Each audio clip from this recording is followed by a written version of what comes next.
Hello friends, I am Kavitha Sajeesh from Kavitha's family salon. Hair ട്രീറ്റ്മെൻറ്റിന് വരുമ്പോൾ പലർക്കും ഒരു ഡൗട്ടാണ് ഏത് ട്രീറ്റ്മെൻറ്റ് ചെയ്യണം എന്നുള്ളത്. ഹെയർ സ്മൂത്തനിങ് ചെയ്യണോ, അല്ലെങ്കിൽ കെരാറ്റിൻ ചെയ്യണോ, ബോട്ടോക്സ് ചെയ്യണോ, എന്ത് ചെയ്യണം എന്നുള്ളൊരു കൺഫ്യൂഷൻ ഉണ്ടാകാറുണ്ട്.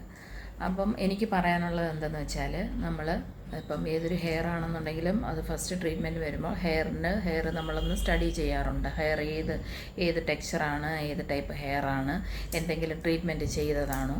പക്ഷേ ഈ കസ്റ്റമേഴ്സ് അവർ ഓപ്പണായിട്ട് പറയണം. നേരത്തെ എന്തെങ്കിലും ട്രീറ്റ്മെൻറ്റ് ചെയ്തിട്ടുള്ളതാണെന്നുണ്ടെങ്കിൽ അവരത് ക്ലിയറായിട്ട് പറഞ്ഞാൽ മാത്രമേ നമുക്ക് നെക്സ്റ്റ് എന്ത് ട്രീറ്റ്മെൻറ്റ് ചെയ്യണമെന്നുള്ളത് നമുക്ക് പറയാൻ പറ്റത്തുള്ളൂ. അപ്പം അതനുസരിച്ച് നമുക്ക് ട്രീറ്റ്മെൻറ്റ് ചെയ്യാനും പറ്റത്തുള്ളൂ.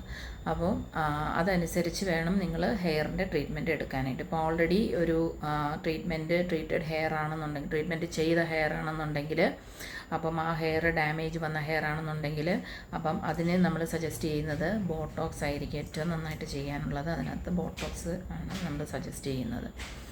അപ്പം അത് അങ്ങനെ ഒരു ഹെയറിൽ നമ്മൾ വീണ്ടും സ്മൂത്തനിങ്ങിലോട്ടോ അല്ലെങ്കിൽ സ്ട്രൈറ്റനിങ്ങിലോട്ടോ പോവുകയാണെന്നുണ്ടെങ്കിൽ വീണ്ടും ഹെയർ കൂടുതൽ ഡാമേജ് ആവാനേ ചാൻസ് ഉള്ളൂ.